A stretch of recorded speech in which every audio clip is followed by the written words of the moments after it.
In this video, we'll be talking about how to create basic primitives in the program Autodesk 3ds Max. There's many ways to be able to create 3D primitives within a program like this. The first one is under the main menu. It's under the Create tab, which is up at the top left. So they're organized in hierarchy according to some basic names here. But then also, we have the command panel over here on the right side. And by default, the Create tab should be open for you. And the standard primitives, which is seen in most 3D programs, are listed here for us. So this is an easier way to be able to select this. You don't have to go up to a menu to be able to select it. All you have to do is just on the right side click on a box, a cone, a sphere, a tube, whatever it might be, and then drag it out within the 3D viewport. So each basic primitive has about 2 to 3 different clicks in order to create the shape according to the way the primitive is set up. So pretty easy, pretty simple in order to create these shapes, to be able to edit these to be more defined shapes of what we want to accomplish in the end. So we'll go through the main standard primitives and some extra ones here to get you introduced to how to create basic shapes. So the first one is a box. So all you have to do is just click on the box that says box, oddly enough, and in the viewport all you have to do is go over here and click once, and if you click and drag you'll be able to size the box how you want to. If you want it to be a cube or more of a rectangular shape in any direction, that's fine. It's going to snap to the main grid to begin with to give you a starting point for where to create the shape. So if I click and drag once, and after I let go of that click, it'll automatically allow me to drag up or down to wherever I want to set the height of the object or the height of this box. So the box is just 2 simple clicks. Now you can just click and drag and be able to simply create the shapes, but there's only 2 major clicks for our box. So we'll move on now. Another thing that's interesting to know is that after you've created the box, then you can go right underneath the standard primitives little tab, and it says name and color, and you can type in whatever you want to for the name of it.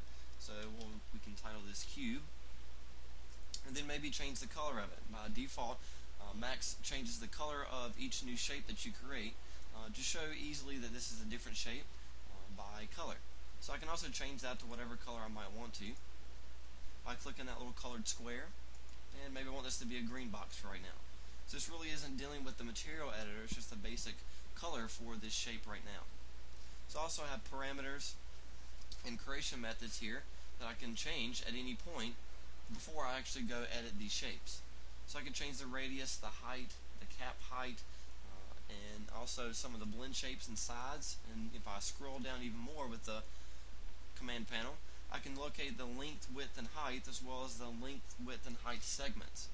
So I guess I want a specific amount here. I can say, well, I don't want it 119, I want it 100 units in length, 100 units in width, and maybe 100 units in height. So I know that's going to be a perfect cube now.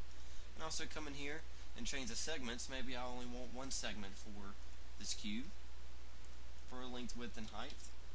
Or maybe I want more, maybe I want 5, so I can change this to 5. So I can easily add or subtract segments, as well as add or subtract the length, width, and height of the object as well. So I can be very precise, or I can just kind of eyeball it however I want to. So that's just the basic cube. In order to move up and down the command panel, as you see as you create a new object, or as you move to a different screen, or move to a different tool, it will open up more options here for that particular tool. So with the creation of the box here, it opens up my parameters for that box. So depending on that type of shape, it will change some of the parameters, but most of them will stay the same. So that's a basic box. A cone, all you have to do is click cone, and once again you have to do a couple clicks, but if you click and drag that out, cone is a little different because as you drag it out for the second time to create the height of it, it will create a cylinder, which doesn't really look like a cone. But if you click again and then move the mouse left or right, then you can create that cone, or even not a full cone, but a flat top on that cone. If you want to be a full cone, just drag all the way to the left and it'll create that cone for you. A sphere is just 1 click and drag. So you click and drag and the sphere out, and allows you to create a sphere with a set number of subdivisions, which, like I said, you can go back down and change those subdivisions and segments on that. It's a little bit different with the sphere because the parameters down at the bottom, it says radius of the sphere. Change that to 50. maybe the segment's to 20 instead of 32, so that will lower the segments. So that's just dragging down. There's also ones like a cylinder. Cylinder works the same way as a cone, but only has 2 steps to it, whereas the cone has 3. So as you see, it's creating a different color every time I create a new shape. So that's just Max's easy way for you to be able to understand, okay, this shape is this color and that shape's that color. It's like between 2 different ones. So I can also have a tube, which is the same thing as a cylinder, but it has a hole in the side of it. And you see that took 3 different clicks, so I can show you that again. So the tube, you start off the same way as you did with the cylinder. Click and drag out for the radius, and then I'm going to decide how thick I want my tube to be. So I click there again, so that's 2 clicks, and then the third one will be dragging it up or down to be able to create the height of the tube. So there's also one like a pyramid.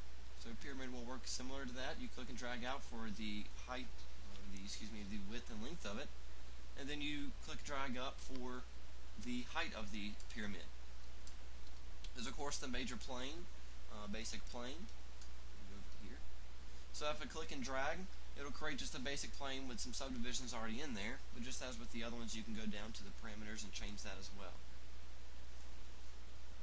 Max also has a specific primitive, which is kind of its stamp for the program, and is also the symbol for the render scene, which is a teapot. So that has a basic teapot as a primitive, and I just click and drag and it creates this basic teapot here. If I hit Z for zoom, it zooms in on my object here, so I'm going to be able to see a nicely created teapot. So those are the major standard primitives. There's a couple of other ones that I didn't talk about, like the geosphere, which works the same way.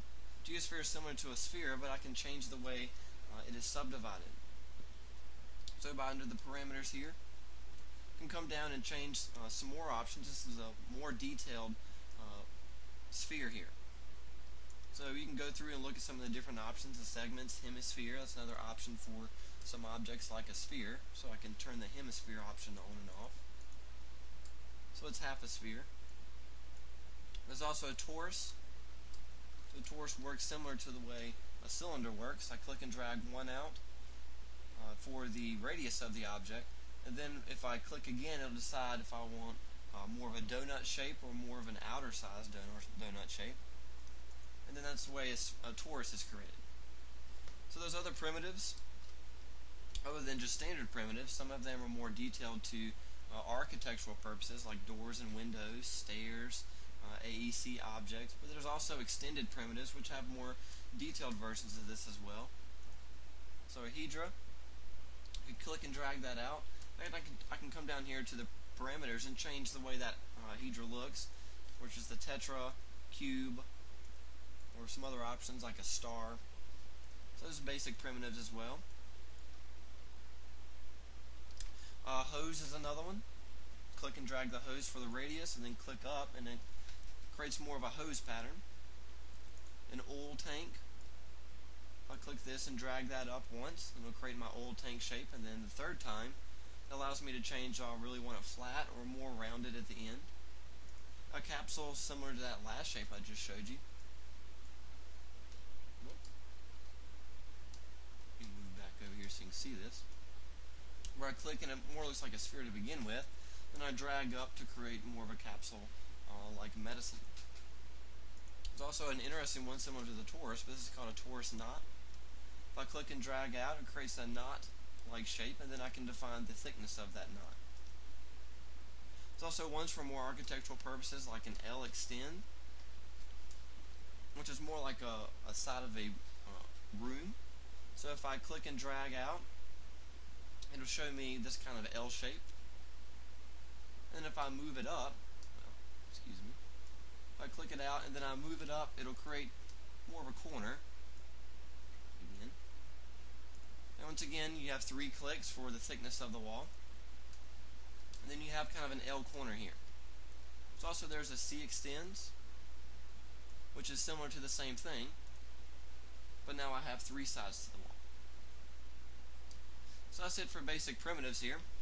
You can go into more detail as far as other primitives, but that'll take you for an easy way to start creating any kind of object you'd like.